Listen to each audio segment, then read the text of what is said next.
I think one of the reasons I've shown this to actors over the years, or I've shown it to cinematographers, was again to break through, because to break through a kind of prison of the system, you know, in a way.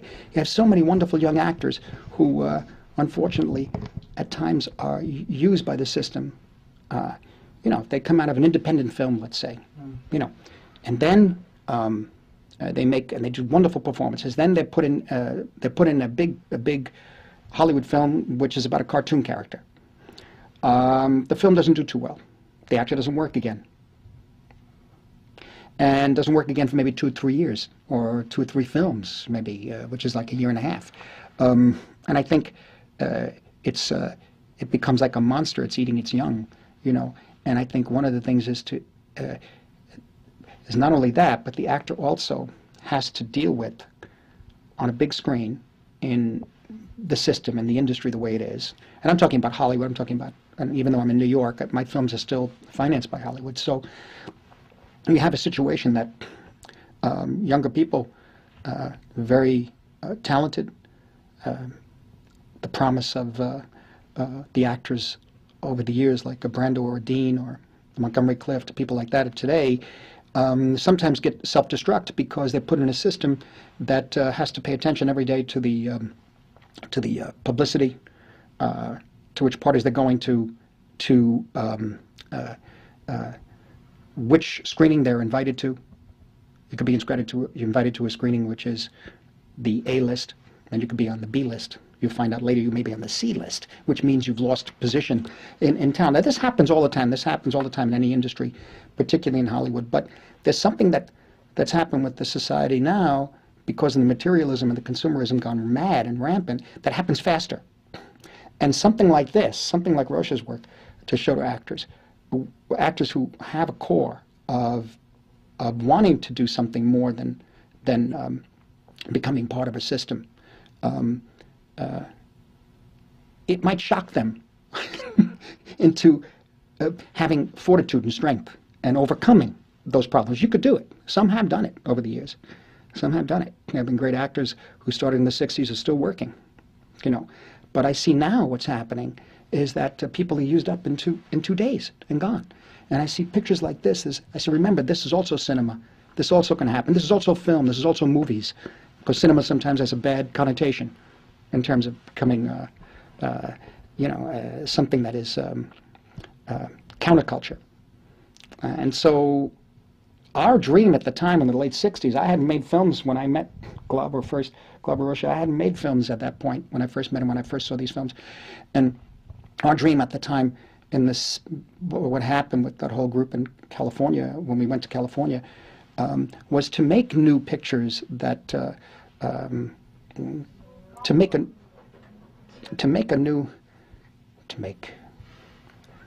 shall I answer that for you? No, wait. Our goal. We thought we were going to make a new cinema of some sort, and this is not just from. It was the decline. I mean, Rocha and many of the people at that time were talking about the decline of a Hollywood system and Hollywood cinema. That's true, but I guess we became a new group that came in, and we tried up until about 1980, 81. It lasted, and then that was over. That doesn't mean it can't exist. It doesn't mean it still can't work. I think it can work, and I think a lot of that is happening with American cinema since the late 80s, all through the 90s, with independent cinema to a certain extent. But that can also fall into a kind of what's the word? You show pictures to people who already agree with you. You know what I'm saying? People who you get a social topic, and you show a very heartfelt film about some sort of social problem, and who's going to argue?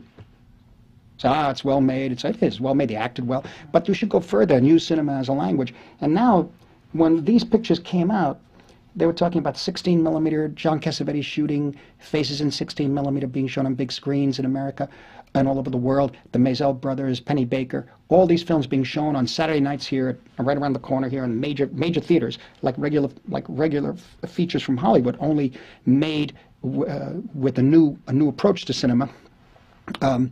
And all over Europe this happening too, and in Japan.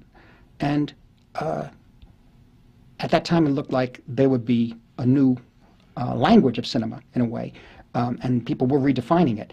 Now that's upon us again, and it has to do with digital video, and has to do with the ability of anybody to pick up a camera. And once they want to tell a story with that camera, they got to look through the eyepiece. And when you do that, you have to frame it. You have to let the person who's going to see that, understand what you want to tell them, which means you're going to be a filmmaker. Now, if you have something to say, it's a very powerful medium that's happening right now. There's so many different ways. And now there's talk, and I guess it's happening, that, again, I'm not sure if this is would be considered cinema anymore, but films like great Hollywood films, or films like great European or Asian films, South American films, being shown on iPods. Well, I don't know if the film was made to be seen that big on a screen, that small, I should say, and that size. And so that becomes something else. And it's being redefined and reinvented as we speak. And it's a very powerful medium, I mean, the computer, the internet, and that sort of thing. This is something that when these films were made, nobody had thought of. So it's open again. And I think what has to happen is that we have to keep shocking and, in a way, shaking up the young talent and saying, don't get caught up with, not only in the main system, but also with the heartfelt independent film.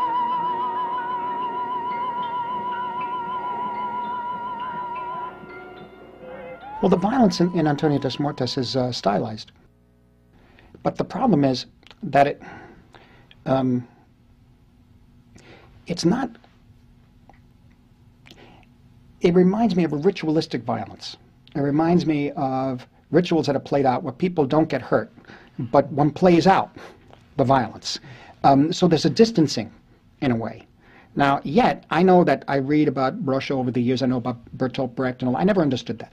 I mean, I don't know. I come, as I say, it took me years to come around to where other people were when these films were made.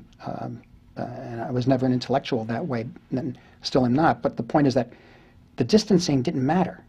I still felt the power. I knew what those images meant, and I knew what that violence meant, even though the violence was not necessarily shown realistically. You see, and that I don't say it's good or bad. I'm just saying that it didn't matter to me. And certainly, coming off of Bonnie and Clyde Made in America, or The Wild Bunch, or Sam Peckinpah, as I say, this if anything, is tied directly to the violence that was expressed in a certain manner in the Leone films. More Italian, more European, but also Japanese. I also felt a very strong association with Japanese cinema too when I saw Rocha's pictures. Sort of like Japanese and Italian cinema mixed together, I used to say, and I was trying to struggle to find out what it was, to find out where all these styles came from. But then I realized too, I think about Terem Trans, and I look at it now, and you see Welles, you see Orson Welles, you see Eisenstein, of course, and whenever I make a picture, the first thing I do to jumpstart, if anything's left, I run Russian films of the 1920s, and it's Eisenstein, Toshenko, Dziga Vertov, some Podovkin, some Kuleshov, but now these days Toshenko I like a lot. And if I can, Antonio das Mortes or Terem Trans, and that's just to push the mind working. That's to refresh the memory, or should I say, if there is anything left, to refresh the inspiration, to be inspired, just to be around great cinema, to see it and to be part of it, just to be in the room. You don't even have to look at it. You could be there in the room while it's being projected, And so, for me, I think my eye caught, particularly Terem Trans, and my eye went directly towards it because I think my eye was attuned to Wellesian cinema, Orson Welles. I liked Welles's films a lot. Homem não pode se dividir assim. A política e a poesia são demais para só homem.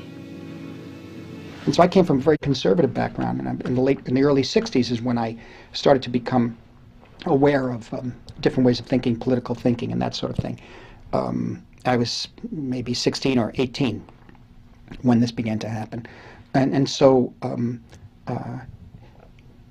in a way, for me, I always responded to the poetry. And I think with Rocha's pictures, that's what I'm saying. I went in, I responded to the poetry of the film. The politics were there. That's why I say it's beyond the politics, you know, because the poetry is so strong that it's eternal. It's about mankind. It's not just about a political system, and or against a political system. It goes beyond that. That's why it'll always be fresh and new. And so I think, for me, that if the two can't exist together, the way he says politics and poetry can't exist together, the poetry has the politics. No matter what you do, it's political. And I think this is something that, again, the younger people of today could maybe benefit from seeing in these films. I mean, it's obvious in Terror and Transit because it's about politics, in a way. But it's different about politics than the way, say, All the King's Men is. You know, the Robert Penn Warren novel that was made into a film. And this new film coming, a new version coming out on that. It's a different thing. And the thing about Terror and Transit, I mean, is when I saw that at the Museum of Modern Art, I never saw a reaction to a film that way. There was the last shot of the man firing the gun. It's widescreen, 185, and he's on the corner of the frame, I remember. And after the film was over, there were 2 or 3 people just applauding and applauding and applauding for like 20 minutes. It was moving. It was so overwhelming.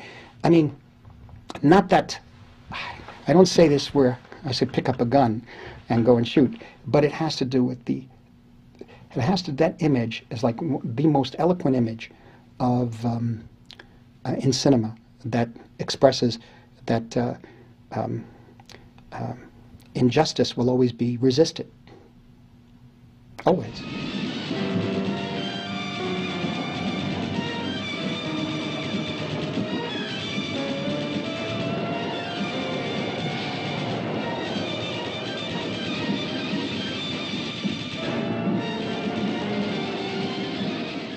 One way or the other.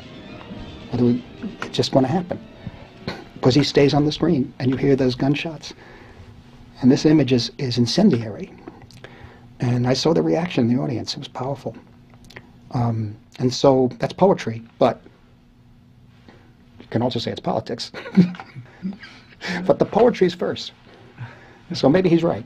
I got Glauber, Rocha, I met over the years, then I started making films. There's no doubt Antonio das Mortes had like a major impact on Mean Streets and on Raging Bull. On Raging Bull, we put in some Brazilian music in homage to Glauber. There's a couple of pieces of music in there.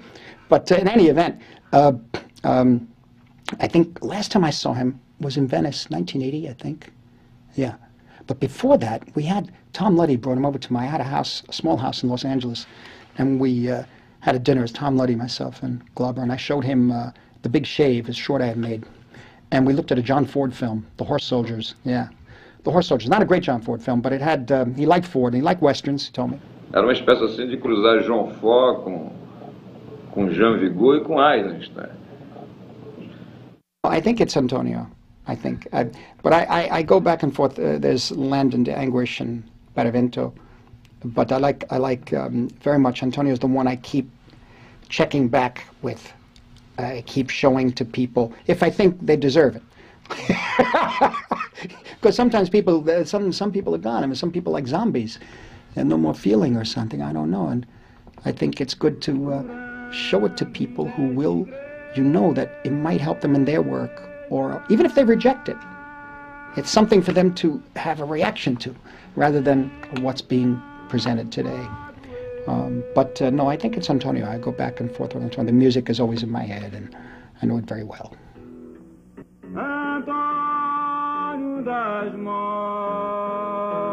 It's fresh. It's new. It doesn't cater to tastes of the box office, or I mean the box office in a bad way, you know, of a traditional, okay, now we're going to sit you down and tell you a nice story. This punches you in the face, you see, and wakes you up. It opens your eyes. And that's what you need today, more than ever.